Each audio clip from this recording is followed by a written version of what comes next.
La reina Calafia. Vicente Blasco Ibáñez. Capítulos 7 y 8.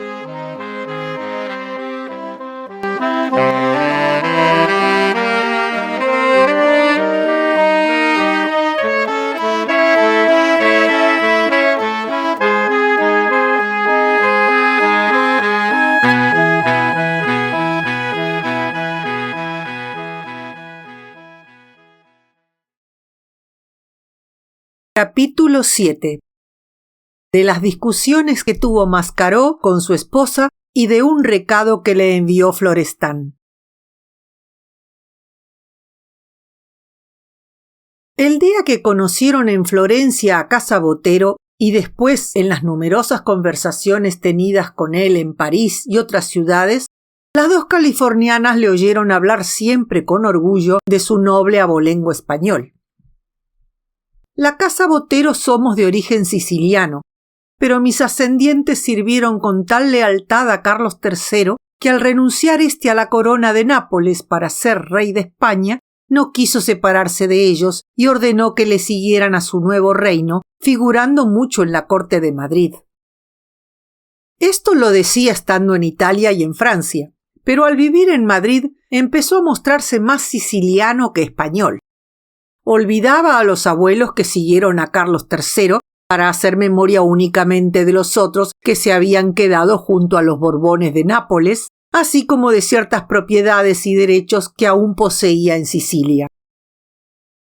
Como solo le visitaban en Madrid algunos amigos aficionados a los deportes y dados a los placeres conocidos por él en París, y había hecho mención tantas veces de los ilustres tíos y primos que tenían a España, creyó necesario justificar este retraimiento de su familia.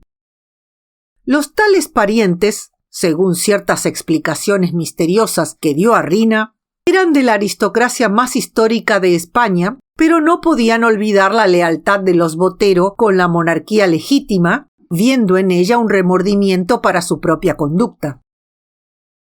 Mis abuelos siguieron al pretendiente don Carlos, que era el monarca verdadero, mientras los demás parientes aceptaban la rama usurpadora. Por eso el gobierno finge no conocer nuestro marquesado, indudablemente más legítimo que el de los otros, pues nos lo dio el único rey. Y la solterona repetía estas explicaciones por encontrar en ellas cierto sabor romántico, sin fijarse en la indiferencia con que las escuchaba la viuda. ¿Qué podían importarle las historias de este hombre elegante y de cierta nacionalidad que Arbuckle tenía por un aventurero? Ella no iba a casarse con él. Además, empezaba a hacerle molesta la presencia del marqués a los pocos días de haberlo encontrado en Madrid. Resultaba menos maleable y simpático que en París. Se creía tal vez, al vivir en este nuevo ambiente, con nuevos derechos sobre ella. Consideraba que por antigüedad debía ser el más asiduo y atendido de todos sus amigos, mostrando una disposición hostil contra Florestan como si viese en él a un intruso. Ya no podía gozar la viuda tranquilamente el honesto placer de ser acompañada a todas partes por este muchacho respetuoso y tímido, que parecía esparcir en torno de su persona una energía fluida, inconsciente y reposada, algo semejante a las misteriosas fuerzas telúricas que surgen de las entrañas de la tierra. La embajadora se sentía más joven, más optimista y de ánimo más firme al lado de este acompañante, que muchas veces permanecía en silencio, mirándola con unos ojos que eran acariciadores, sin que él se diese cuenta de tal audacia. La presencia del marqués había trastornado esta vida de creciente intimidad, casi igual a la de sus tiempos de soltera en Monterrey, cuando galopaba al lado de algún jinete mudo por la timidez que iba preparando mentalmente su declaración de amor.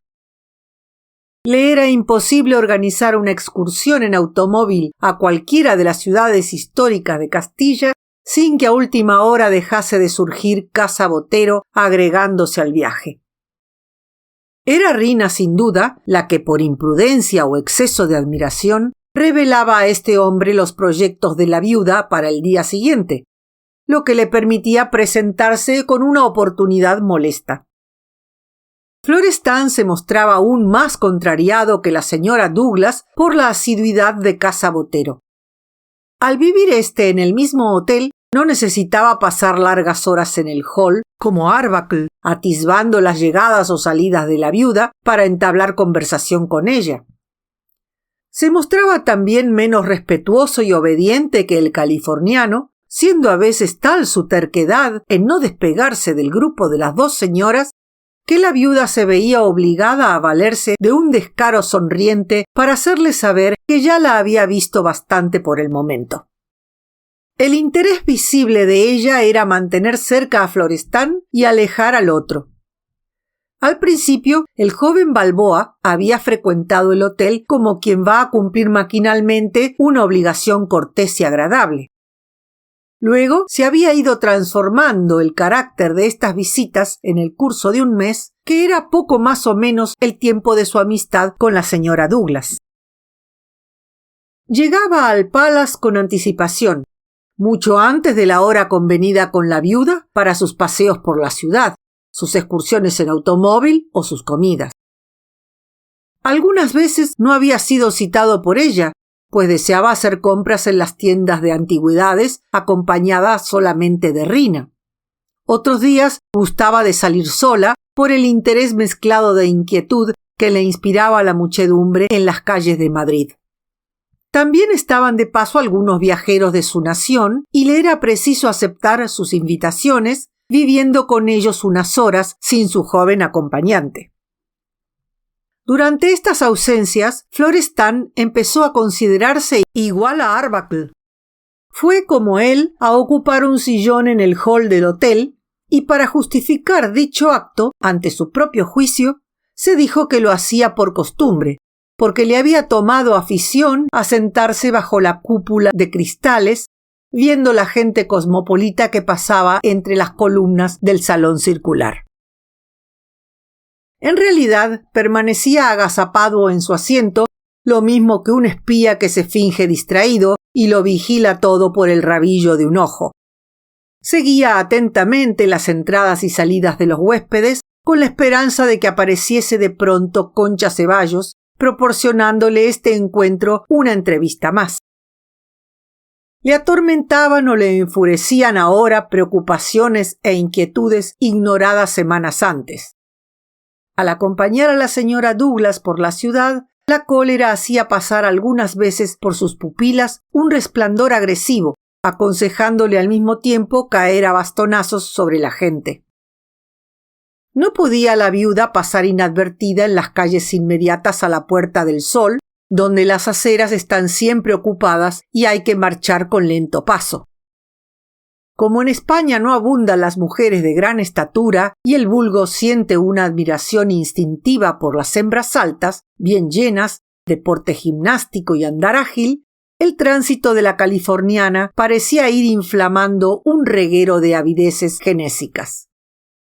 Los más no la encontraban suficientemente gruesa para su talla aventajada, mas aún así sentían en su imaginación el estallido de un cúmulo de fantasías salaces e inverosímiles, expresando sus deseos con el inevitable requiebro que cuando más brutal les parece más de hombre. Eso es una hembra. Vaya una tía. Adivinando por su aspecto que era extranjera, recargaban sin escrúpulo el color de sus admiraciones y anhelos, y creyendo no ser entendidos, se delectaban con sus propias desvergüenzas. La señora nacida en Monterrey parpadeaba ligeramente, estiraba el labio superior, palidecía un poco y seguía adelante, fingiendo no haber comprendido. Algunas veces, en realidad, no llegaba a entender, a pesar de su conocimiento del idioma. Tan extraordinariamente soeces y de origen inconfesable eran las palabras con que algunos expresaban su entusiasmo. Todo esto hacía sufrir a Florestan un suplicio nuevo. Él había transitado por las mismas calles acompañando a doña Amparo y Consuelito sin oír nada semejante. Pero ahora iba con una extranjera, con una mujer que por su aspecto físico, su manera de vestir y sus movimientos se diferenciaba de las del país, y la excepción parecía inflamar la avidez carnal de los transeúntes. Gente grosera, pueblo sin educación, protestaba en voz baja el joven. Y no se atrevía a decir más, porque la señora Douglas continuaba su marcha fingiendo indiferencia, como si no hubiese entendido ninguna de las palabras musitadas por muchos hombres al cruzarse con ella. Durante sus largas esperas en el hotel, las tardes que atisbaba una ocasión para encontrarse con la viuda, no gozaba el consuelo de verse acompañado por el bueno de Arbuckle. Permanecía solo horas enteras. Alguna vez veía a Casa Botero entrar en el hall, pero después de haber mirado a todos lados, al descubrir a Balboa, se apresuraba a retirarse como si no lo hubiese conocido. Otras tardes se aproximaban a Florestan algunos compañeros suyos de estudio. Venían para bailar a la hora del té en los salones del hotel. Uno de ellos mostró en su lenguaje un desenfado igual al de la gente de la calle. «De seguro que estás esperando a esa yanqui. Buena hembra, te felicito». Luego le volvió la espalda, sin reparar en la palidez ofendida del joven. Con gusto de seguir su instinto, le habría echado a la cabeza la taza de té que estaba sobre el velador. Hubiera sido de gran alivio para él tener allí a don Antonio Mascaró, como lo tenía Arbuckle casi todas las tardes. Le habría contado cosas maravillosas de aquella tierra lejana en la que había nacido la señora Douglas, y que por esta circunstancia empezaba a ser para él la más interesante de todo el planeta. Pero Mascaró permanecía invisible. A ruegos de la viuda, que deseaba conocer la historia de la reina Calafia por haberse enterado del apodo que le daba el catedrático, le envió un ejemplar de las Sergas de Esplandián, marcando los capítulos que describen la isla de California y los actos de su valiente soberana. El volumen iba acompañado de una carta explicando su ausencia. Formaba parte de un tribunal de examen que se reunía todas las tardes y de noche le era preciso escribir artículos para una revista. En resumen, no podía ir a tomar el té con ella ni aceptar sus invitaciones a comer. Más adelante, escribía, «Si usted sigue en Madrid, distinguida señora, tendré el mayor gusto de acudir a unos convites tan honrosos para mí y tan dignos de agradecimiento». Otro motivo de soledad para Florestan fue la nueva e inexplicable conducta que la dama empezó a observar con él. Cada día le buscaba menos. Iba espaciando sus invitaciones para las correrías en automóvil que realizaba por los alrededores de Madrid. Varias veces se había negado a aceptar su compañía para ir a pie por las calles. Únicamente quería verle de noche en el Ritz. «Se cansa de mí», pensó el joven. Y el desaliento le hacía recordar a Arbuckle como si fuese un compañero de infortunio. También pensaba en Casa Botero, pero rencorosamente, viéndolo como único culpable del repentino desvío de aquella señora. A saber lo que este hombre había dicho contra él. Solo así podía explicarse el raro cambio de Concha Ceballos. Hasta le pareció que ella miraba con creciente predilección al tal marqués, sin duda para recordar al joven su simple condición de amigo e indicarle de este modo indirecto que no debía pretender ir más allá en su intimidad.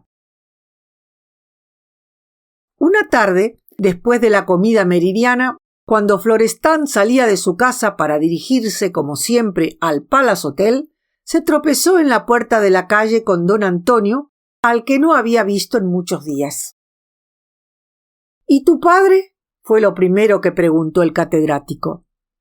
Le inspiraba inquietud el aspecto de su amigo Balboa. Tenía en el rostro una expresión de fatiga y desaliento. Su fachada facial parecía agrietarse lo mismo que un muro próximo a su derrumbe. Hablaba poco, manteniéndose al borde de la vida exterior, sin decidirse a saltar dentro de ella, como si una fuerza oscura le retuviese en el mundo de las quimeras. El hijo mostró menos inquietud, tranquilizado sin duda por un trato continuo con el enfermo que no le permitía ver sus alarmantes transformaciones. Es la reforma del cinematógrafo lo que tiene a papá cada vez más preocupado y triste. El aparato y su lámpara son ya cosa resuelta. Ahora lo que le hace sufrir es la invención de un papel bastante diáfano para la cinta. Ninguna materia llega a transparentar la luz con limpieza. Suba usted. Él se anima mucho viéndolo. De pronto, los dos hombres empezaron a hablar, sin saber cómo, de la señora Douglas. El catedrático dio excusas, lo mismo que si estuviese en presencia de dicha señora o Florestan fuese un enviado suyo. Repitió las razones expuestas en la carta que había remitido junto con la novela caballeresca. El tribunal de examen le ocupaba la mayor parte de la tarde. Además, sus artículos para una revista de historia y otros trabajos menos dignos de mención. Mascaró creyó del caso añadir confidencialmente nuevas razones para justificar el alejamiento. Antes, cuando estaba Arbuckle, me gustaba ir por allá. Ese yanqui es un excelente amigo, sano y honradote, una especie de niño grande, lo que no impide que yo lo considere todo un hombre capaz de acometer, por amor a los dólares, las más estupendas aventuras. Me daba gusto hablar con él de las cosas que vi en su tierra. Además, es mozo que sabe oír, se expresa con modestia y respeta a los que entienden más que él de ciertas cosas. Ahora, si va uno a ver a esa señora, se tropieza con un tal Pero Botero, Casa Botero o como le llamen. Un pajarraco que no me hace ninguna gracia y tal vez sea un aventurero. Me carga la sonrisa del tal caballerete, su aire de superioridad, su deseo de burlarse de la gente como si él fuese de otra casta. No sé cómo esa señora lo tiene por amigo. Guardaba el catedrático un mal recuerdo de cierta noche, la última que había aceptado comer en el Ritz con la viuda Douglas y sus acompañantes. Tú te acordarás de aquella noche. Ese sujeto no tiene ninguna relación conmigo. Me veía por primera vez. Y a pesar de que sabe que soy un señor al que paga el gobierno para que explique la historia de España y sus antiguas colonias, se atrevió a objetarme sobre tal materia, diciendo disparates enormes. No le llamé imbécil por respeto a la señora, y es mejor que no vuelva, pues me faltaría la paciencia. Además, su airecillo de matón en ciertos momentos, como si nos perdonase a todos la vida. Te digo que no comprendo cómo la señora Douglas aguanta a ese tipo. Florestan, animado por las palabras de Mascaró, fue haciéndole saber la animadversión que le inspiraba igualmente aquel hombre. Algunas veces representaba para él un tormento aceptar las invitaciones de la señora Douglas por tener que sentarse a la mesa con Casa Botero. También le resultaban insufribles sus gestos de superioridad, la ironía con que le trataba a causa de su juventud. No podía ser más que un aventurero, como decía Arbuckle. Su marquesado, si realmente existía, era indudablemente de los que da el Papa. Balboa se burló también de su fama de espadachín y de los lances a que hacía alusión en sus conversaciones entre hombres solos, como un informe preventivo para que le tratasen con miedo. Diciendo el joven todo esto, perdió repentinamente su calma de atleta reposado. Le brillaron los ojos como si un recuerdo despertase su cólera y dijo arrogantemente: «A ese tío le pego yo. Tenga la seguridad, don Antonio, de que no se irá de Madrid sin que le ponga una mano en la cara. No puede ser otra cosa». Al notar cierta extrañeza en el catedrático por la vehemencia de tales palabras, quiso justificar su acometividad con un motivo preciso. Imagínese usted que la otra noche, al preguntarme doña Concha por los trabajos de mi padre, el tal individuo pretendió burlarse de él como si fuese uno de esos inventores ridículos y medio locos que aparecen en las comedias. Le contesté con pocas palabras pero buenas, y la señora Douglas, que es muy hábil, cortó la conversación dándole nuevo rumbo. Varias veces sorprendí la mirada que me dirigía el tal marqués como para meterme miedo, y yo la sostuve, mirándole del mismo modo. Debió darse cuenta de que le tengo ganas. Le aseguro, don Antonio, que ese sinvergüenza ha encontrado al fin con quien hablar. Creyó del caso Mascaró dar consejos prudentes al joven. Debía hacer lo que él, escasear sus visitas a la viuda hasta que se marchase Casabotero. Su permanencia en Madrid no puede ser larga. Dice que ha venido únicamente por ver los cuadros de Velázquez. Tal vez tenga pensado robarlos y venderlos, pues según parece es algo chamarilero. Pero al ver que la cosa resulta difícil, se irá. No rió Florestan esta broma del catedrático y contestó a sus consejos con palabras de protesta como si le propusiese algo absurdo. ¿Dejar de ver a la señora Douglas para que ésta quedase por completo sujeta al trato envolvente de aquel aventurero? Él tenía el deber de mantenerse a su lado, de alejar de ella con su presencia el peligro que representaba la amistad con tal hombre. Además, si hago lo que usted dice, creerá que me voy porque le he tomado miedo. Figúrese usted, miedo yo de ese sujeto. Mientras subía la escalera de su amigo Balboa, durante la visita a éste y en el resto de la tarde, al cumplir sus tareas universitarias, se acordó el catedrático de la conversación con Florestan, preguntándose interiormente, con una inquietud que era al mismo tiempo irónica y sincera: ¿qué diría mi doña Amparo si nos hubiese oído? ¿Qué nuevos motivos de indignación contra la americana? Había guardado en secreto don Antonio el motivo principal de sus pretextos para no visitar a la señora Douglas.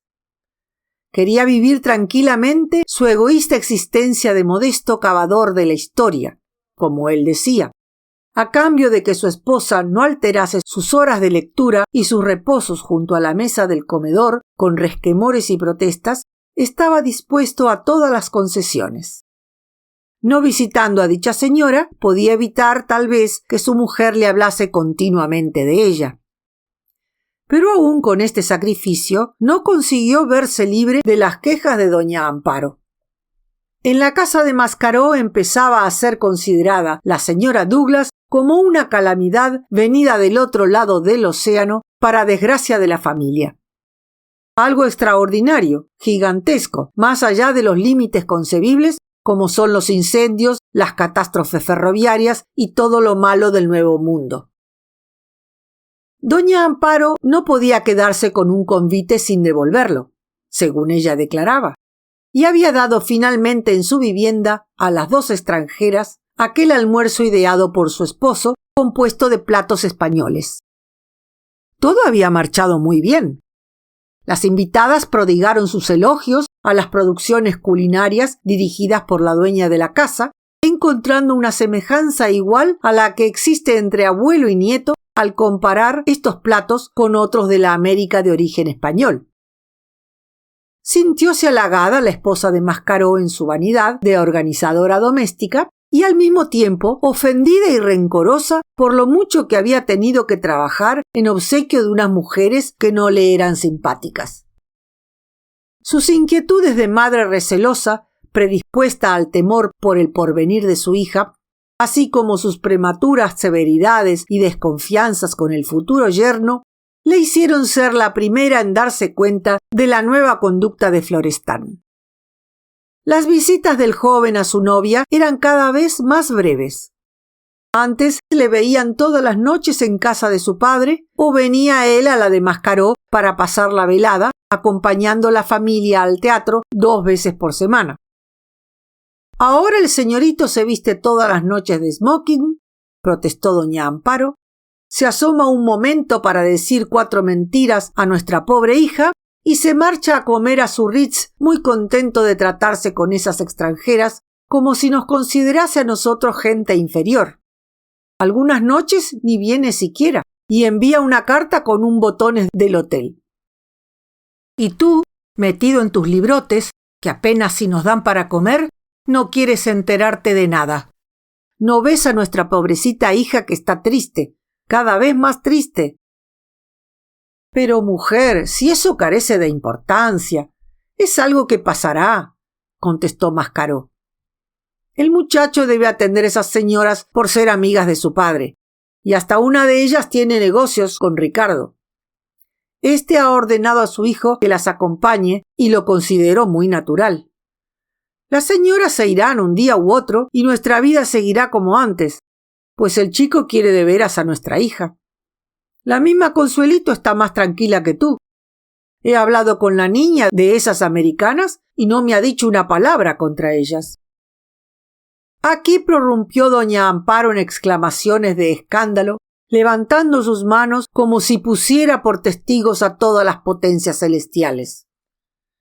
¡Ah, ignorante! Tú crees saber mucho porque siempre estás leyendo libracos y no conoces ni un pedacito del corazón de las mujeres, tamaño como un blanco de uña.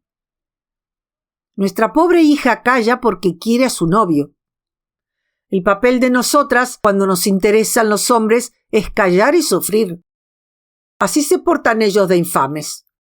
Pero la procesión va por dentro. Y yo sé qué dolores son los suyos mientras disimula e intenta defender a ese muchacho.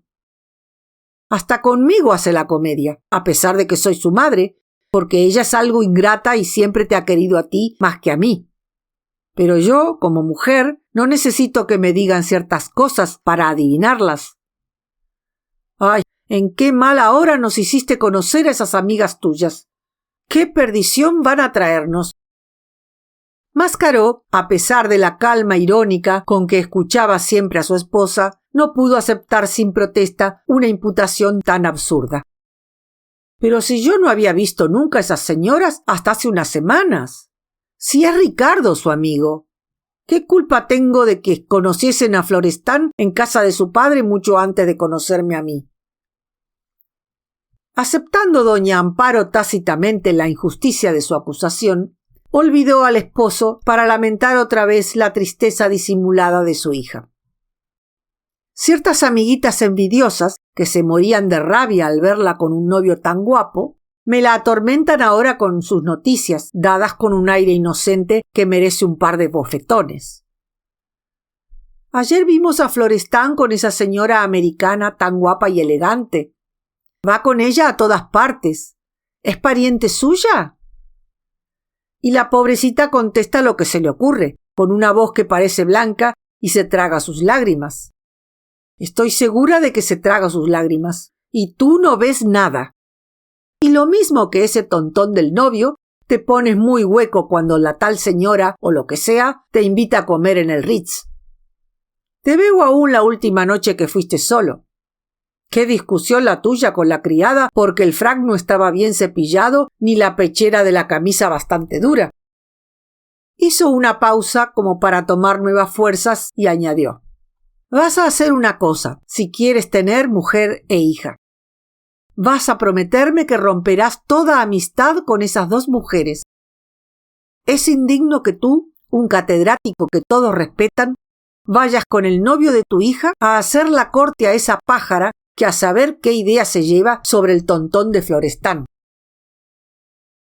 Consideró oportuno don Antonio protestar valerosamente de tales palabras, y doña Amparo, creyendo ver en esta audacia una infidelidad mental de su esposo, una admiración oculta de la belleza de la viuda, prorrumpió en denuestos. Tú también estás cogido, como el otro. Sin duda te has enamorado de esa extranjera, lo mismo que Florestán. El viejo y el jovencito admirando a la tal negrota. Y el caso es que esa Venus no es ya una chiquilla. Quisiera yo verla sin los apaños y retoques de esas mujeres que son ricas y pueden pagárselo todo. No creas que es mucho más joven que yo. Allá nos vamos las dos, más o menos, con muy poquitos años de diferencia. Pero como una es madre de familia y no puede derrochar dinero y el poco que tiene lo guarda para la casa, dejó de apiadarse de ella misma, lamentando su mediocridad para caer con nuevos bríos sobre la ausente. De la pájara que va con ella nada quiero decir.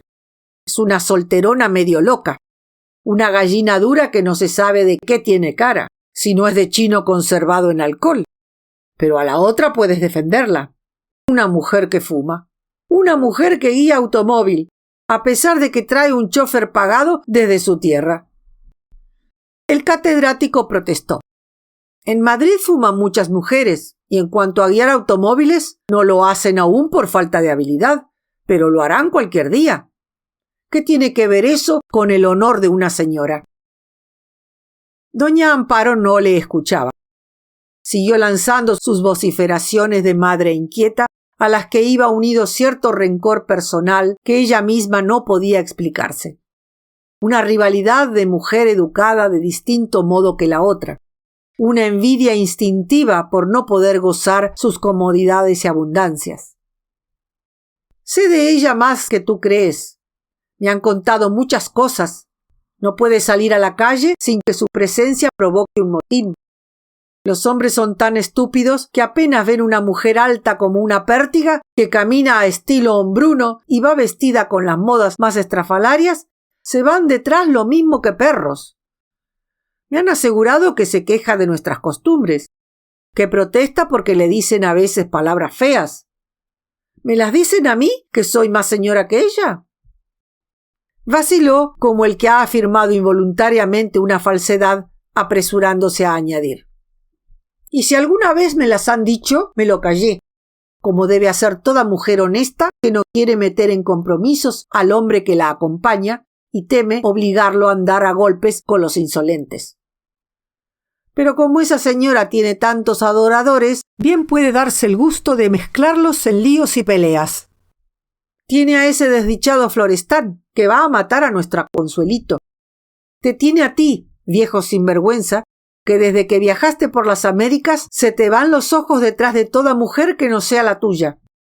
Tiene a ese yanqui grandulón y tontote, que te ponía enfermo de tanto regalarte cigarros, y ahora, según parece, ha hecho venir a un marqués de no sé dónde, que debe ser algún querido antiguo.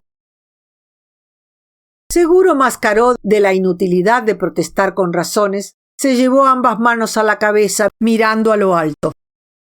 Señor.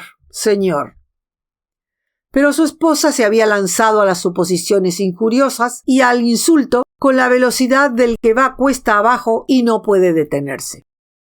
Además, esa dama tan distinguida tiene, según parece, puños de carretero y puede ir sola por el mundo. Si no lleva al lado un hombre a quien comprometer, ella misma arma camorra. Me han contado que el otro día, bajando la calle de Carretas, le dio un puñetazo a un tipo que le puso la cara negra porque al pasar junto a ella intentó pellizcarla por detrás. Ese es el castigo de ser tan llamativa. ¿Me pellizcan a mí, que salgo todos los días? Y si alguna vez se ha atrevido a eso algún insolente, en una iglesia o en fiestas de mucho gentío, le he contestado pinchándole con un alfiler sin contárselo luego a nadie, sin dar puñetazos que provocan escándalo, agrupan a la gente y hacen acudir a la policía. Dios santo, ¿por qué ese gran bendito de Ricardo nos habrá hecho conocer a la tal negrota y al chino que va con ella? Tuvo que dejar Mascaró que la indignación de su esposa se extinguiese poco a poco, como la hoguera falta de leña nueva, valiéndose para conseguirlo de un mutismo absoluto. Cuando doña Amparo inició al día siguiente sus lamentaciones sobre la tristeza de Consuelito, sus quejas contra Florestán y sus imprecaciones para la reina Calafia y su acompañante, que el catedrático había apodado, de acuerdo con el libro de Montalvo, la hermana Liota, frunció el ceño don Antonio y poniendo cara fosca, como siempre que necesitaba ocultar su timidez de siervo doméstico, infundiendo a su esposa un respeto momentáneo, dijo así: «Te prometo no ver más a esa señora. Ayer le envié un libro que me pedía con una carta explicando mi ausencia. Pero tú vas a prometerme, en cambio, no hablar más de la niña ni de su novio. Esas cosas de muchachos acaban siempre por arreglarse, y yo necesito tranquilidad para poder continuar mis trabajos». Cumplió a medias la esposa este tratado bilateral. Siempre que pensaba en la reina Calafia y subía a su boca la marea de protestas e injurias, procuraba contenerla, dejando escapar sus vapores maléficos en forma de suspiros. pero hablaba de Consuelito, eso sí, Mascaró era su padre, de su resignada melancolía, de las ausencias del novio, que pasaba ya días enteros sin ir a la casa, justificando estos eclipses de su persona con el envío de breves cartas. En tal situación fue cuando el catedrático se repitió varias veces interiormente durante una tarde y una noche después de su encuentro con Florestán: ¿qué diría mi doña Amparo si nos hubiese oído? Al atardecer del día siguiente, cuando salía Mascaró de la universidad, terminados sus trabajos de examinador, le cortó el paso en la puerta del edificio un joven muy cortés y respetuoso que le hizo recordar inmediatamente al hijo de Balboa, sin que tuviese con él otro parecido que el de los pocos años. Supo a las primeras palabras que era gran amigo de él y compañero de la escuela de ingenieros. Me ha encargado Florestán que le vea, y aquí estoy hace más de una hora. Adivinó el catedrático que solo por un motivo grave podía esperarle tanto a aquel joven y preguntó con ansiedad: ¿qué le ocurre a Florestán? La respuesta imprecisa del enviado aumentó su inquietud. Usted es gran amigo de su padre y Florestán le considera como de su familia. Desea que busque usted el modo de que el señor Balboa ignore lo ocurrido. Teme que sufra alguna crisis cardíaca al recibir una emoción violenta. Y comprendiendo que su oyente empezaba a sufrir otra emoción no menos torturante, se decidió a dar la noticia. Florestán está herido en la quinta de Alaminos. No necesitaba decir más. Mascaró tuvo bastante con esto para adivinar que el joven había sido herido en un duelo. La quinta de Alaminos era una de las curiosidades de la capital. Casi merecía figurar entre los edificios célebres de Madrid. Cuando dos hombres debían batirse por un asunto llamado de honor, sus padrinos, luego de concertar las condiciones del encuentro, decían al fijar el sitio: será en la quinta de Alaminos. Y los representantes de la parte contraria respondían como si se tratase de algo lógico e inevitable. De acuerdo, ¿en qué otro lugar podía ser? No había miedo de que el propietario negase la entrada en su finca. Era un personaje generoso, de trato afable, que iba gastando alegremente la herencia de sus mayores, acudiendo a todas las fiestas, estrechando todas las manos y oyéndose llamar siempre el simpático Alaminos. Su vida estaba reglamentada y era generalmente conocida a partir de la 1 de la tarde, hora en que saltaba de su lecho y salía a la calle, hasta las 8 o 9 de la mañana siguiente, que se retiraba a descansar después de una noche dedicada en su última parte al juego en el club o al bailoteo y la juerga en el entresuelo de algún restaurante de moda. Fuese cual fuese el momento en que se concertaba el duelo, los organizadores tenían la certeza de dar con el simpático Alaminos. Estará en el teatro. Esta es la hora que juega en el club. Lo encontraremos seguramente en casa de la fulana. Y al ser hallado, acogía la demanda servicialmente, dando una tarjeta con varias líneas escritas para el jardinero de su quinta, siempre iguales. 2 caballeros con varios amigos suyos van a matarse por un asunto de honor. Atiéndelos como si fuese yo mismo. Afortunadamente, las más de las veces los 2 caballeros no se mataban, saliendo indemnes de la quinta después de cruzar varios tiros de pistola o haberse rasguñado ligeramente con espadas o sables. Mas no por esto dejaba de creer el dueño de la finca en la posibilidad de que cada pareja enviada por él a su jardinero fuese al encuentro de la muerte. Alaminos, cuya propiedad, célebre en la historia del duelo, era llamada por muchos la quinta de los desafíos, no se había batido nunca. Su amabilidad y su sonrisa de hombre eternamente simpático le ponían a cubierto de este trance.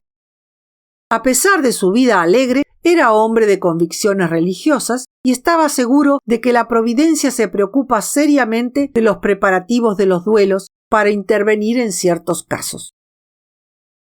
En mi casa se han visto milagros, cosas estupendas.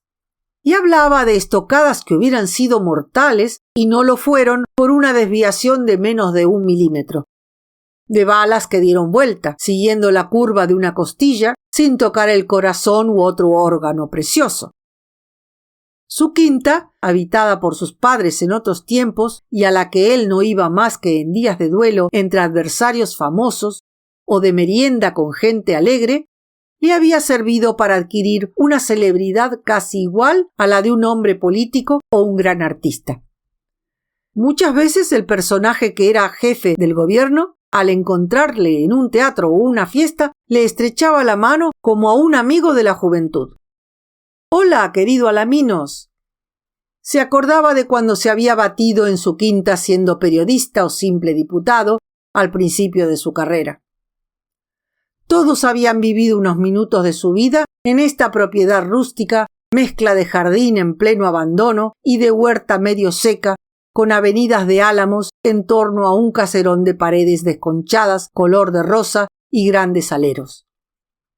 50 años antes había sido una hermosa quinta de las que utilizaban en verano las familias ricas de Madrid, cuando aún no era moda general marcharse en tal estación a las playas españolas del Cantábrico o Biarritz. Mascaró conocía la quinta de los Desafíos. Una vez había servido de padrino a cierto camarada de la época estudiantil, dedicado posteriormente al periodismo y a la política revolucionaria. Al tener un duelo como término de cierta polémica de prensa, había creído decorativo designar para que le asistiese en tal lance a un catedrático de la Universidad Central. 4 balazos perdidos en el aire fueron el resultado del encuentro, más sirvió para que don Antonio conociese al simpático Alaminos por haber considerado necesaria su presencia en la finca al ser el duelo entre intelectuales. Mientras recordaba Mascaró todo esto en un sector de su pensamiento, atendía con el resto de su inteligencia a las rápidas explicaciones que le iba dando aquel joven. Había sido uno de los 2 padrinos de Florestan, pero en realidad ignoraba el motivo de la cuestión. Balboa les había buscado a él y al otro para que fuesen simplemente a avistarse con los representantes del marqués de Casa Botero, aceptando todo lo que propusieran estos. Según nos dijo, tuvo anoche un altercado a la salida del Ritz con ese marqués que es medio italiano o medio rumano, no sé bien. Florestan, aunque parece un muchacho tranquilo, es de mano pronta cuando se enfurece, y abofeteó a dicho señor. Por eso nos pidió que no discutiésemos. Él era el ofensor y lo aceptaba todo. Además, como el tal marqués es hombre de armas, quiso demostrarle con esta aceptación completa que no le inspiraba ningún temor. Lo único que nos exigió fue el secreto. Debe haber alguna mujer de por medio y hemos guardado todos una reserva absoluta. Luego describió el encuentro. Florestan, que es de grandes fuerzas y no sabe lo que es miedo, atacó con impetuosidad sin pensar en cubrirse, deseoso únicamente de herir. No sé si sabrá usted lo que es la espada. Yo la creo un arma de reservones, muy ventajosa para el que se preocupa especialmente de su defensa, fatal para los agresivos a quienes ciega la cólera. Desde el primer momento adivinamos lo que iba a pasar. Su adversario, que es hombre de espada, se limitó a defenderse, con una sonrisita burlona que daba grima, echando un paso atrás repetidas veces, hasta que Florestan, cada vez más imprudente y acometivo, vino a clavarse él mismo en el arma del otro. Adivinó el joven la ansiosa interrogación de los ojos del catedrático que le miraban redondeándose por encima de sus quevedos. Su herida no es de las que quitan toda esperanza, pero los médicos la consideran de cuidado. No permitieron que nos lo llevásemos. Temen una complicación. Esas heridas de espada, tan sutiles e insignificantes a la vista, resultan las más peligrosas. El encuentro fue a las 2 de la tarde. Yo me marché de la quinta después de las 4. Los médicos creen que esta noche tendrá mucha fiebre. El pobre se ha quedado allá con gusto, porque le parece preferible esto a que lo hubiésemos llevado a su casa. Su única preocupación es que su padre no sepa nada. Lo primero que hizo después que lo curaron y acostaron fue llamarme. Ve a ver a don Antonio Mascaró. Lo encontrarás a estas horas en la universidad. Él puede arreglarlo todo. Y como usted estaba en exámenes, me puse a esperarle aquí, en la puerta, dispuesto a no moverme hasta que le viese salir. Adivinando otra vez en los ojos del catedrático una curiosidad tarda a formularse en palabras por causa de su emoción, el padrino añadió: «La estocada es en el pecho». Empezó Mascaró a andar haciendo un movimiento con la cabeza para que le siguiese el otro. «No, don Antonio, suba usted aquí», y señaló un automóvil de alquiler que estaba esperando junto a la acera desde una hora antes.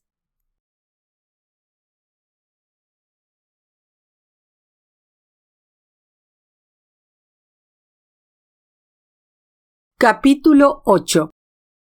Lo que pasó en la Quinta de los Desafíos y en el Palace Hotel.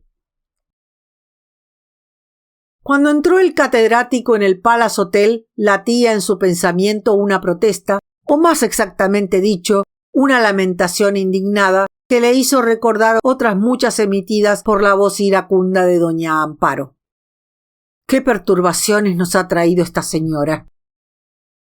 Y enseguida, del hemisferio opuesto de su pensamiento, surgía una rectificación de justicia como respuesta a dicha queja. Pero ella no sabe nada a estas horas, ni tiene culpa directa de lo ocurrido. ¿Qué dirá cuando se entere?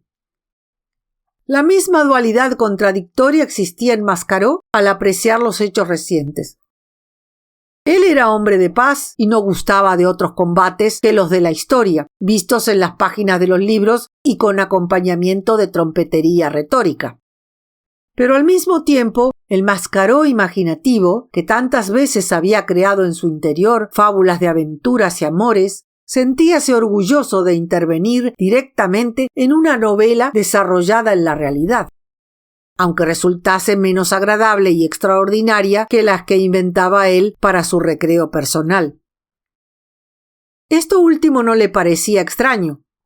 Las historias vividas ofrecen siempre el inconveniente de ser más vulgares que las imaginadas. Pero de todos modos, lo ocurrido rebasaba los bordes de lo ordinario y bien merecía ser tenido por interesante. Había encontrado a Florestan en la Quinta de los Desafíos, tendido en una cama antigua y cuidado por dos hombres, uno de los médicos que presenciaron el encuentro y su segundo padrino. La mujer del jardinero obedecía las órdenes del doctor con una torpeza rústica y al mismo tiempo con cierta petulancia para dar a entender que estaba acostumbrada a lances de esta especie. El médico, al ver entrar a don Antonio, lo llevó aparte. Háblele poco. Cada vez tiene más fiebre. Al cerrar la noche es casi seguro que delirará. La herida no es lo que más me preocupa. Temo que sobrevenga una inflamación interior. Pero si pasan 2 días sin esta complicación, tenemos salvado a nuestro hombre. Al reconocer el herido a don Antonio, le saludó con una sonrisa pálida, intentando estrechar su mano. Como el catedrático adivinó en sus ojos que deseaba hablarle, se inclinó sobre él, poniendo el oído cerca de su boca, lo mismo que si fuese a recibir su confesión. Que no sepa nada, papá. Don Antonio levantó la voz como si con esto pudiese animarlo. No sabrá nada. Le contaré un cuento cualquiera para justificar tu ausencia. Además, tu herida no es de importancia. Mañana o pasado, indudablemente, podrás volver a tu casa. Florestan hizo un gesto de indiferencia, considerando inútil desmentir esta caritativa falsedad. Necesitaba continuar hablando en voz queda a su visitante. Vea también de impedir que esa señora se entere de lo ocurrido. Podría disgustarse, y yo no quiero que ella sufra contrariedades por mí. Frunció el ceño don Antonio mientras movía la cabeza afirmativamente. Así lo haré. ¿No quieres nada más?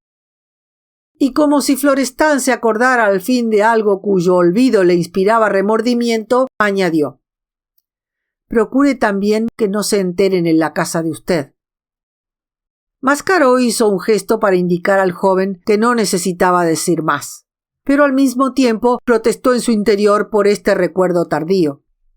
«Casi me ha dejado partir sin acordarse de su novia. Pobre hija mía». Mientras regresaba a la ciudad, violentamente agitado por los saltos del automóvil sobre los baches de un camino hondo, decidió faltar en parte a las promesas hechas al herido. Engañaría con una historia de su cosecha a su amigo Balboa. Esto le era fácil y además resultaba necesario. El pobre podía morir de una emoción violenta.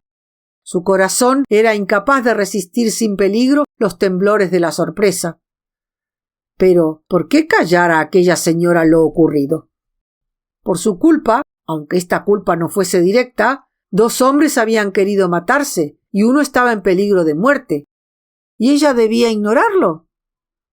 Le pareció este silencio una prudencia absurda, contraria a las reglas de construcción de aquellos edificios imaginativos con que ornaba el páramo honesto y vulgar de su vida interna. Lo natural era que la reina Calafia se enterase de que 2 paladines se habían dado de estocadas por ella. El corazón de aquella amazona era más sólido que el del padre de Florestan, y no había miedo de que se alterase mortalmente al recibir tal noticia.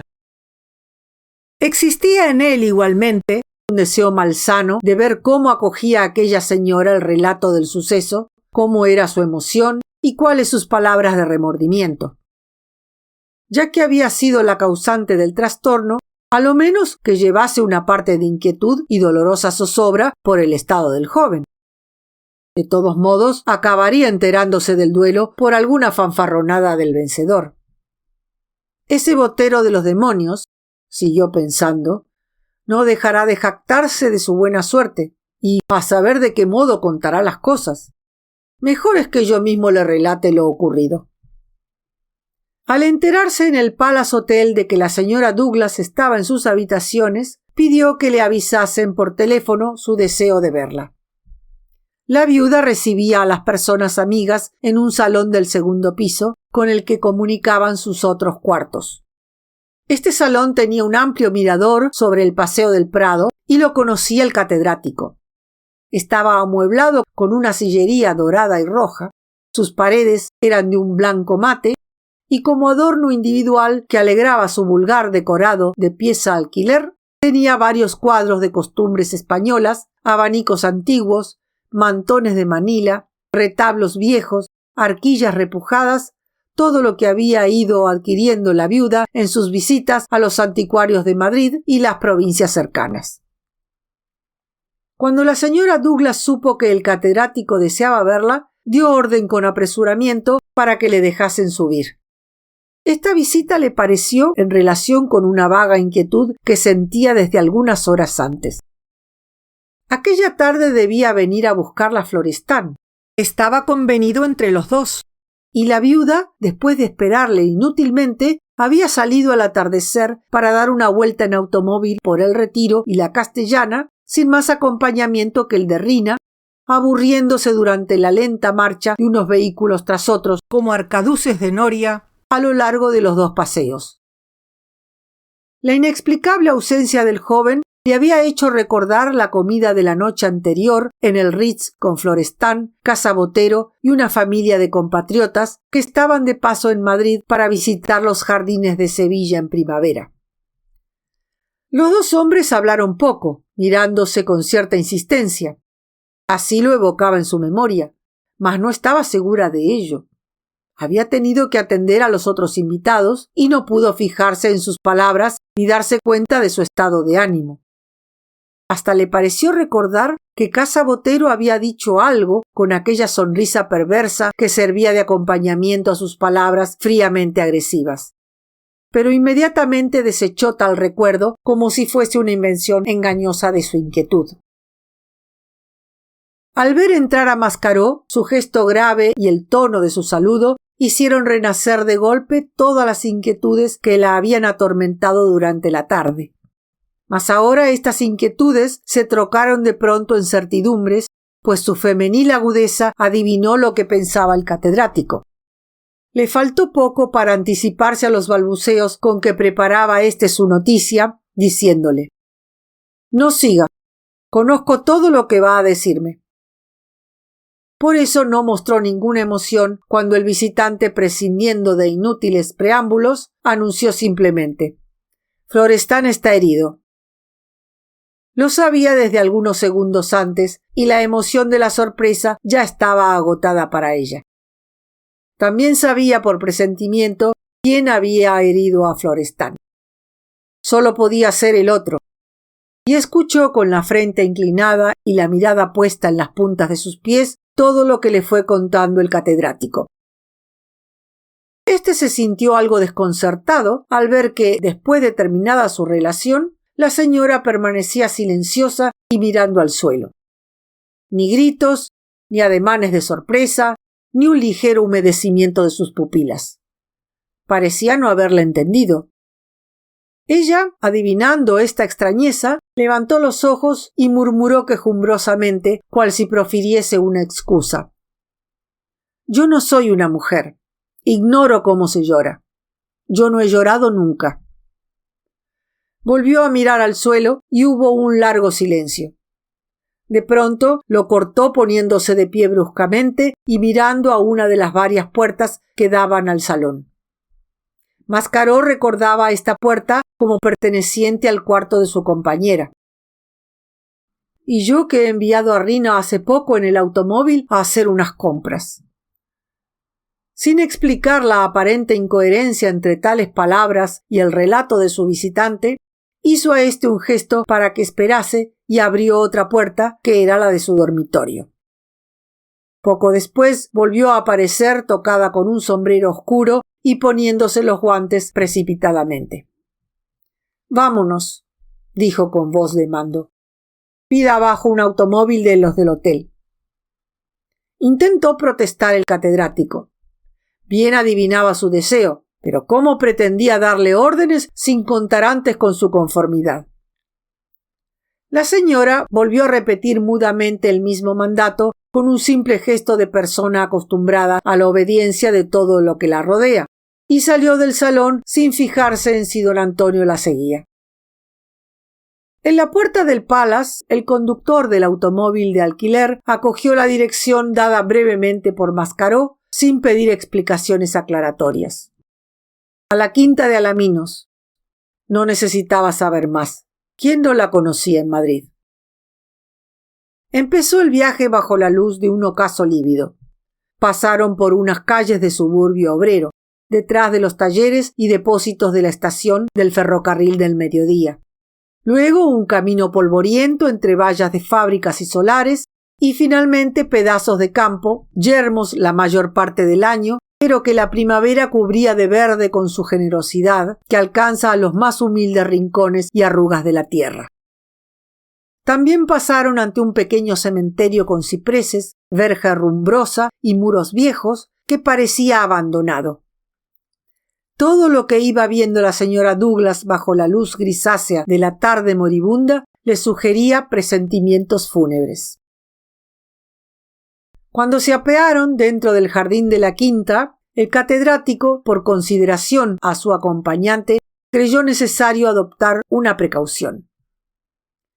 «Espere usted aquí. Yo pasaré antes para saber si han venido curiosos. Volveré a avisarle cuando pueda entrar». Pero la viuda, angustiada por sus presagios, siguió adelante como si no le entendiese. Una autoridad irresistible que hacía recordar a Mascaró la de doña Amparo, le obligaba a marchar detrás de ella. Pero había una diferencia entre las dos mujeres.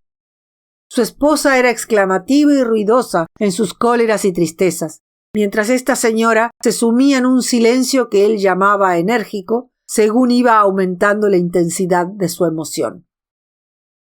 Hubo de pasar don Antonio delante de ella para servirle de guía al subir la escalera de la casa, y en un rellano del primer piso se encontró con el mismo médico que le había hablado 2 horas antes. «Está con fiebre. Una fiebre altísima. Lo que yo esperaba. Es inútil verlo. No le conocerá. No entenderá lo que le diga». Pero el joven doctor, al ver cómo iba surgiendo por detrás de Mascaró la arrogante figura de aquella señora que acababa de subir los últimos peldaños, hizo una inclinación de cabeza acompañada de un gesto de galante cortesía. Un duelo, un herido y una dama que venía a visitarlo, pálida, conmovida, haciendo al mismo tiempo un gran esfuerzo interior para mantenerse serena. Era inútil oponerse a su paso. Debía dejarla entrar para que de este modo se cumpliese en la realidad lo que tantas veces había admirado él en novelas y obras de teatro. Guiada por una orientación que parecía sobrenatural, avanzó Concha la primera en aquella casa donde no había estado nunca, marchando rectamente hacia el dormitorio ocupado por el herido. Tal vez la dirigía su olfato, siguiendo el rastro oloroso de los medicamentos antisépticos. Tal vez obedecía a un oscuro tirón de su vida subconsciente. Al detenerse en la puerta del dormitorio unos segundos, Mascaró, que estaba detrás de ella, creyó verla más grande que nunca. Con una mano buscó instintivamente el marco de la puerta como si necesitase apoyo. El catedrático se escurrió entre ella y el quicial y pudo ver su rostro pálido, su nariz súbitamente adelgazada por la emoción, sus ojos que parecían ahora redondos. Miraban estos empañados, mates, sin expresión alguna, la cama blanca y antigua, la cabeza hundida en las almohadas y el latido del embozo reflejando el jadear de un pecho invisible. Pobre muchacho, qué infamia. Repitió muchas veces las mismas palabras como si su emoción rencorosa y concentrada fuese incapaz de hallar nuevas expresiones. Pensaba en el otro, indignándose al comparar sus habilidades de hombre de armas con el valor confiado e inexperto del joven. Aquel duelo era para ella un asesinato. Su odio a la injusticia y el abuso, que allá en su país la habían hecho mostrarse de una virtud agresiva, volvió a conmoverla ahora con deseos vengadores. Ay, no tener a su alcance al malvado en aquel momento. Se acercó a la cama casi de puntillas, cual si temiese despertar al herido, pero el médico hablaba en voz alta, seguro de que Florestan no podía oírle. Trastornado por la repentina presencia de aquella mujer hermosa que olía a gran señora y evocaba en él imágenes de pasadas lecturas, el médico deseó inspirar interés, lanzándose para ello en largas explicaciones sobre el estado del joven y su diagnóstico. La viuda le escuchó como el eco de una cascada lejana. No supo en realidad lo que dijo, porque le era imposible fijar su atención y no podía entender igualmente muchas de las palabras profesionales con que exornaba su relato. Solo llegó a comprender que el médico no tenía seguridad de salvar al herido, que éste se hallaba en el momento más crítico y todo dependía de lo que ocurriese después de la fiebre. Podía sobrevenir una inflamación interna.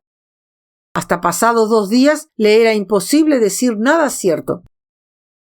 Y ella, que se había colocado junto a la cama, apoyando sus rodillas en el mullido borde de los colchones, siguió murmurando levemente con los ojos fijos en el rostro afiebrado. Pobre muchacho, qué infamia. Así transcurrió mucho tiempo, y al fin tanto el médico como Mascaró tuvieron que dar por agotadas el uno sus explicaciones y el otro sus preguntas sobre el estado del herido. El silencio pareció despertar a la viuda, haciéndole ver el doloroso vacío que la rodeaba. Miró en torno, examinando con ojos autoritarios las paredes, los muebles y las personas a la luz crepuscular cada vez más pálida que entraba por los balcones. Don Antonio creyó de pronto que era una mujer doble. Tenía el despotismo minucioso y rebuscador de una dueña de casa. Al mismo tiempo, el brillo de sus pupilas hizo pensar al catedrático en los capitanes de industria que dirigen fábricas enormes como pueblos, organizan flotas que corren todos los mares o despiertan a la vida los rincones más oscuros del planeta. Formuló preguntas fríamente, arrugando el entrecejo y presentándose de perfil para escuchar mejor. lo mismo que se hiciese averiguaciones sobre un nuevo negocio en el que pensaba arriesgar gran parte de su fortuna. Quiso saber cómo iba a organizarse el cuidado del enfermo, con qué se podía contar en aquella casa medio abandonada, lejos de la ciudad y que solo veía gentes en tardes de desafío. Faltaban allí las manos suaves, la atención minuciosa, los dulces cuidados de una mujer. Hasta ahora me ha ayudado la esposa del jardinero, dijo el médico. Precisamente, esta rústica, interesada por la presencia de una dama elegante, había abandonado la cocina, subiendo hasta el primer piso para examinarla de más cerca. Se mantuvo en la entrada del dormitorio, sonriendo entre cohibida y familiar a la visitante.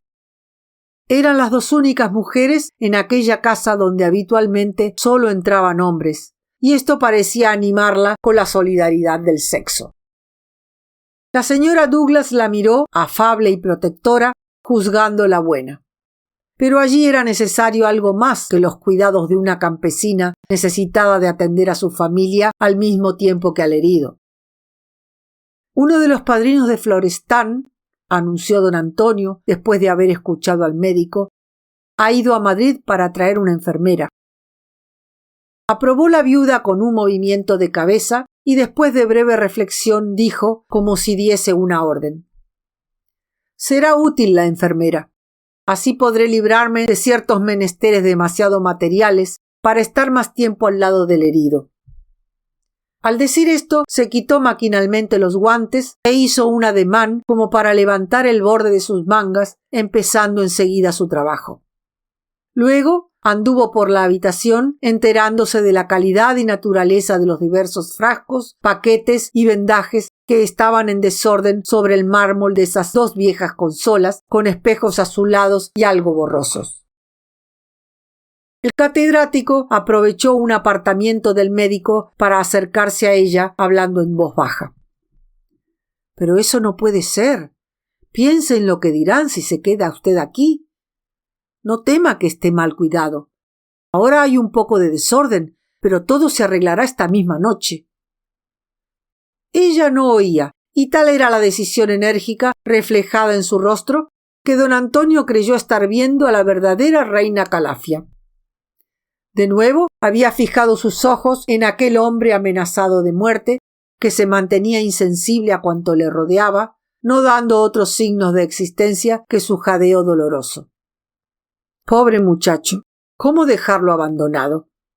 Le sería imposible vivir lejos en interminable inquietud por las suposiciones de olvidos, descuidos y peligros que irían amontonándose en su pensamiento. Miró después al catedrático con una expresión dolorosa de reproche. ¿Cree usted que no sirvo para cuidar un herido porque soy rica y vivo en el lujo? Sus ojos parecieron compadecer la ignorancia de su oyente, pero éste protestó. Le eran bien conocidos el aplomo y la independencia con que las mujeres de su país avanzan en la vida, su deseo de bastarse a sí mismas, adaptándose con maravillosa ductilidad a todos los cambios y sacudimientos que traen consigo los altibajos de la existencia. Él sabía que para las más de las multimillonarias norteamericanas no es asunto de vida o muerte ocuparse de la cocina, vestidas de ceremonia, con un collar de perlas de 1 millón sobre el pecho, cuando a última hora el cocinero se declara en huelga. Todas procuraban poseer la habilidad manual, la conformidad ante el destino, la energía paciente que durante miles de años habían sido privilegio de los hombres, dándoles la supremacía sobre el otro sexo. Mascaró estaba seguro de que no iba a ser para la señora Douglas empresa extraordinaria pasar en aquel caserón días y días cuidando a un enfermo. Allá en Monterrey, durante su primera juventud, cuando aún no era rica, habría conocido situaciones iguales o peores. Pero eso no es lo que me preocupa. Piense, señora, lo que dirán si usted se instala aquí. Le fue imposible al catedrático continuar sus advertencias. Procure que su padre no sepa nada, interrumpió ella. Dígale que me lo he llevado de viaje varios días, que hemos ido a donde usted quiera. Lo importante es que el pobre Balboa no sufra una emoción violenta. De mí no se preocupe. He vivido bastante para saber hasta qué punto debemos hacer caso de la opinión ajena.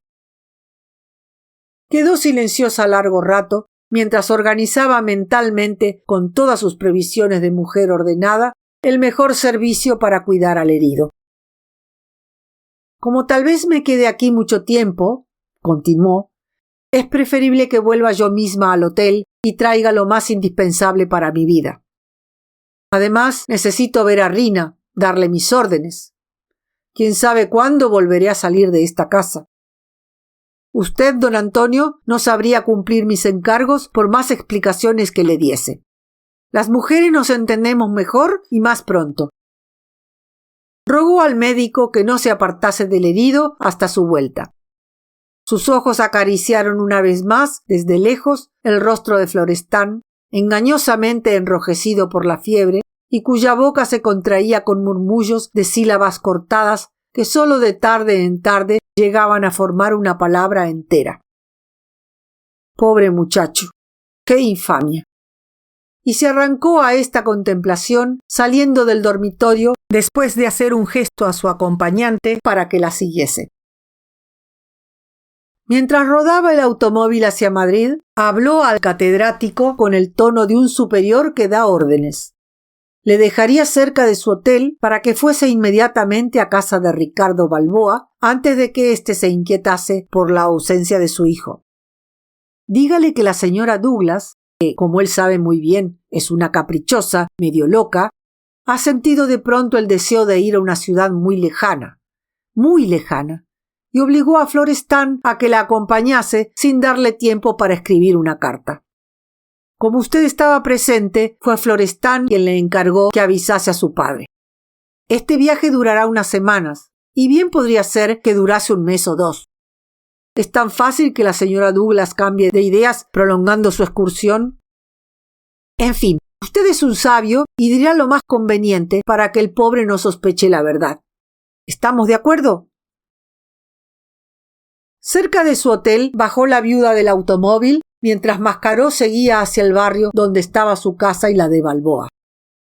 Aquella dama no se había acordado un solo momento de su hija y su esposa, como si Florestán no existiese para ellas.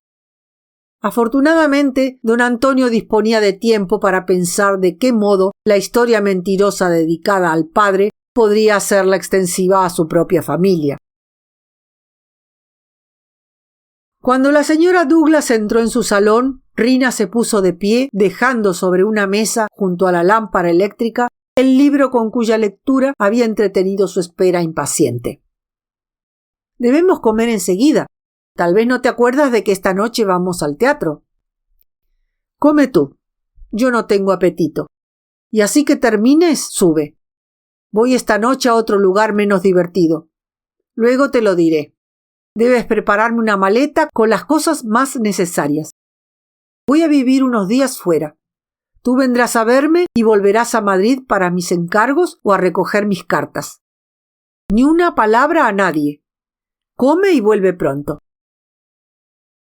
Al quedar sola, entró en su dormitorio y pasó a otras piezas contiguas, abriendo armarios para reunir ropas interiores y objetos de tocador. Mientras realizaba esta busca, su pensamiento, que estaba lejos, le hizo repetir maquinalmente, con voz sombría, las mismas palabras que habían concretado desde el primer instante su compasión y su cólera. Pobre muchacho, qué infamia. Era la hora más silenciosa del hotel. Se oía como un trueno lejano el rodar incesante de los vehículos en las calles próximas, a través de muros y ventanas cerradas. Los corredores anchurosos y de techo relativamente bajo, iguales a los de un transatlántico, permanecían desiertos. Toda la vida del edificio estaba concentrada cerca del suelo, en los comedores y el bar. Los domésticos de los pisos altos, aprovechando la ausencia de los huéspedes que habían salido para comer, pasaban igualmente a otras dependencias del hotel.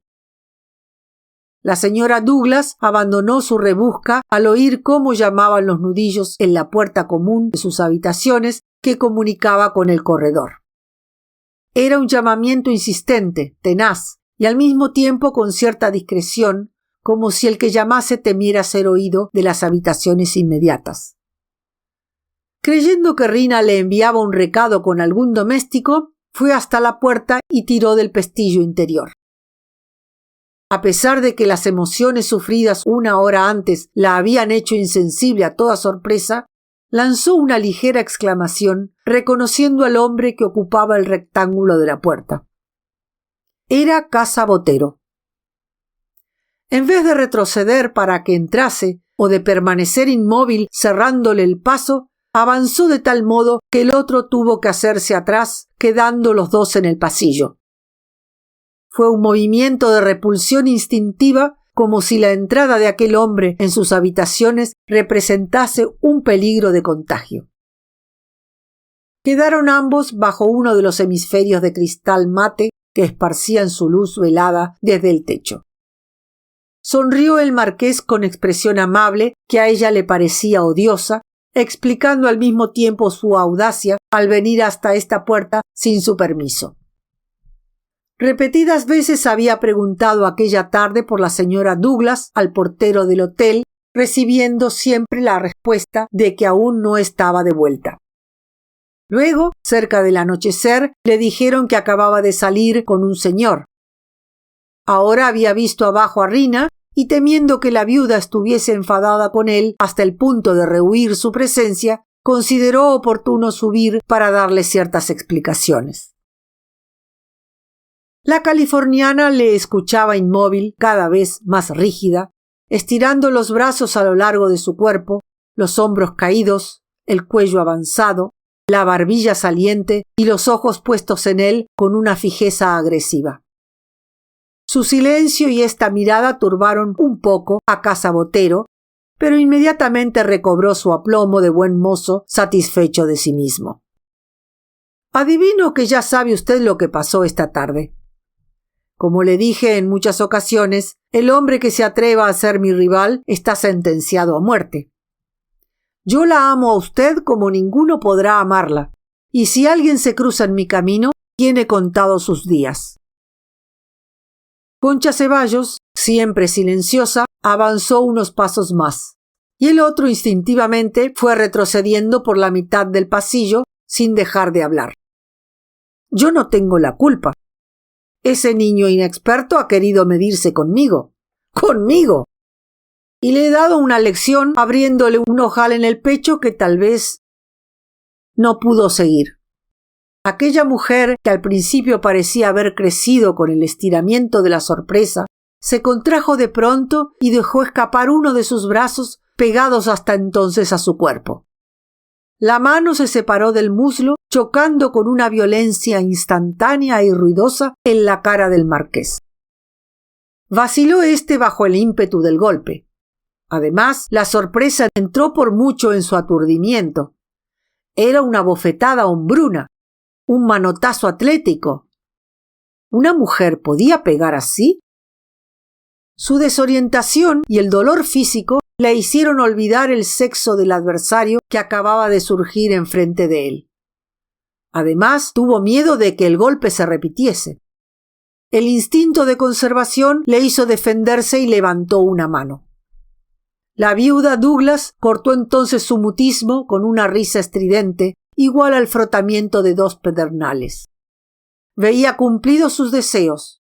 Aquel hombre la trataba como un igual. Ahora su mano diestra se cerró, dura como una masa. La izquierda vino a situarse ante su rostro con el codo en ángulo, como si colocase todo su cuerpo bajo la protección de un escudo invisible. Avanzó partiendo el aire por 2 veces con su brazo derecho. El puño cayó como una clava sobre el rostro de aquel hombre, magullando su nariz, enrojeciendo instantáneamente su boca.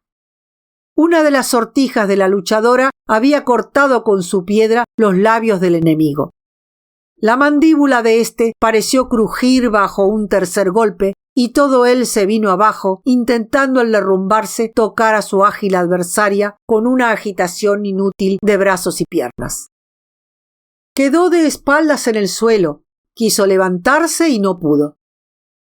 La reina Calafia, con el cuerpo arqueado, los brazos en alto y los puños vigorosamente apretados, fijaba en él unos ojos de fría crueldad, dispuesta a repetir sus golpes tan pronto como le viese de pie otra vez. Pero acabó por desplomar su cabeza en la mullida tira de alfombra que cortaba el centro del pavimento y lanzando una especie de ronquido quedó inmóvil. Entonces la amazona, con el implacable orgullo de la venganza, sin darse cuenta tal vez de lo que hacía, fijó su pensamiento en otro hombre, levantó un pie y puso su tacón alto y agudo sobre la boca del caído.